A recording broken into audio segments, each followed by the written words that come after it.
안녕하세요, 세이퍼입니다. 오늘은 바늘 없는 주사기에 대해서 말씀드리도록 하겠습니다. 저에게 바늘 없는 주사기 관련된 뉴스를 보셨던 분이 제 제품과 관련되어서 경쟁관계가 있지 않냐라는 질문을 하시기도 합니다. 그런 분들이 여러 분 계셔서 제가 오늘은 바늘 없는 주사기에 대해서 설명하도록 하겠습니다. 제가 바늘 없는 주사기를 처음 본 것은 2013년이었습니다. 그 당시가 제가 안전주사기를 처음 개발하는 것을 고민할 때였습니다.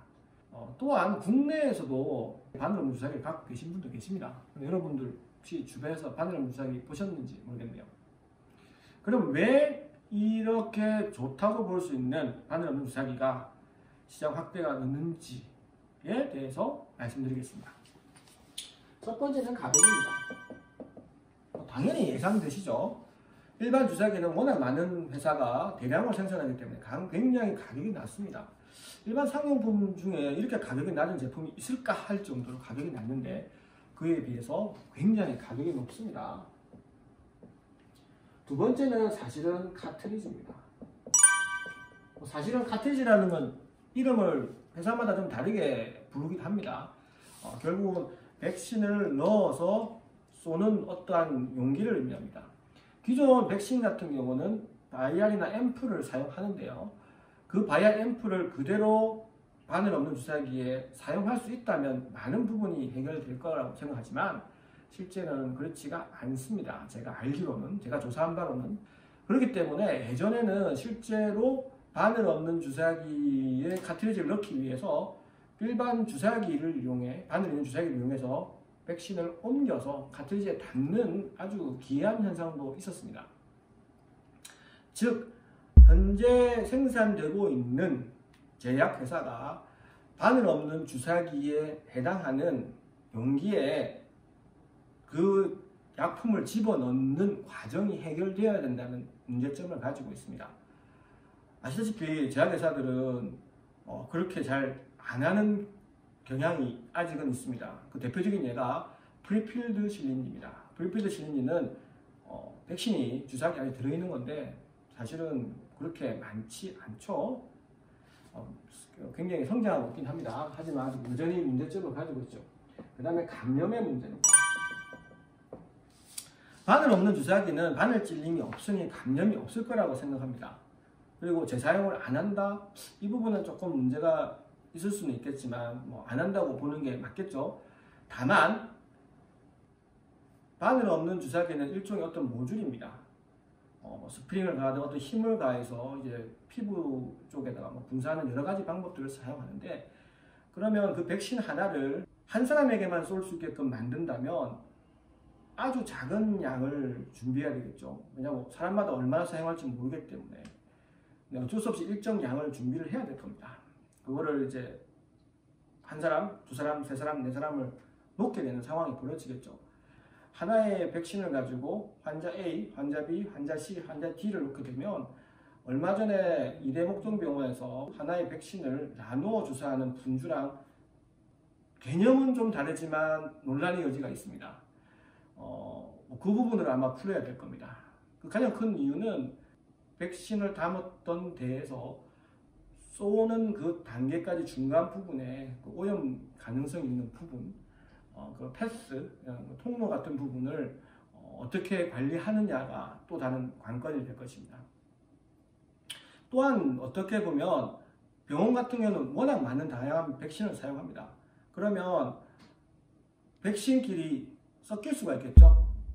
왜냐하면 A 백신을 썼던 바늘 없는 주사기를 B 백신을 쓰게 되면 두 개가 혼합이 안 된다는 것을 명확하게 클리어해야 됩니다. 그렇지 않으면 감염에 대한 부분에 대해서 자유롭지 못합니다. 다음 네 번째는 임상 데이터입니다. 주사기는 상당히 오래됐습니다. 그렇기 때문에 많은 사람들이 많은 백신을 가지고 환자를 다루었기 때문에 거기에 대한 데이터가 굉장히 많이 있습니다.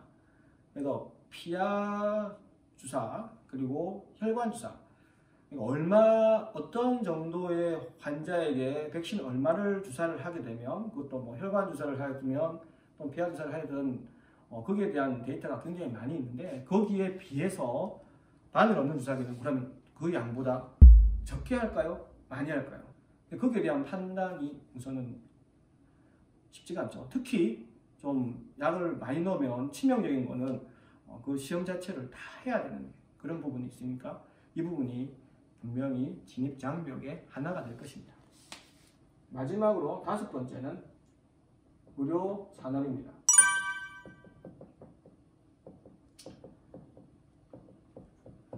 의료산업은 굉장히 보수적입니다.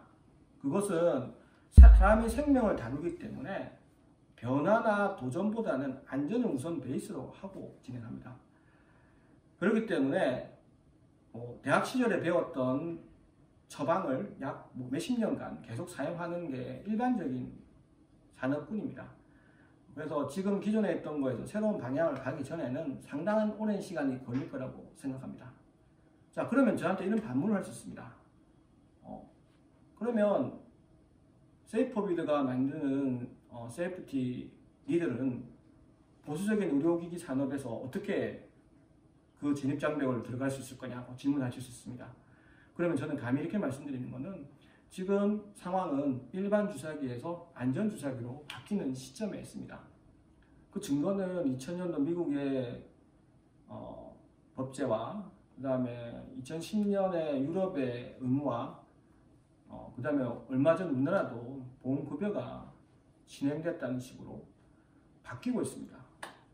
WHO는 2015년도에 캠페인을 했죠. 즉, 이 변화하는 과정 중에 저희 같은 이제 벤처 기업이 이제 들어가게 되면 그 변화의 과정 중에 저희는 시장에 진입을 하게 되고, 시장을 진입해서 일부 사람들이 쓰기 시작하고 사용 사람들이 많아지고 사용법에 이제 익숙해지면 그 자체로 선점을 하게 돼서 충분히 이 시장에서 저희의 위치를 차지할 것이라고 봅니다. 그렇기 때문에 이 과정이 굉장히 중요하게 생각하고 이렇게 부단히 노력을 하고 있습니다. 마지막으로 제 의견에 이의가 있거나 다른 내용이 있으면 얼마든지 댓글로 답변을 주시기 바랍니다. 다른 산업을 폄하하겠다는 생각이 아니라 저는 바늘 없는 주사기가 언젠가는 된다고 봅니다. 다만 오랜 시간이 걸릴 거다. 그리고 주사기는 그렇게 쉽게 사라지진 않을 겁니다. 감사합니다.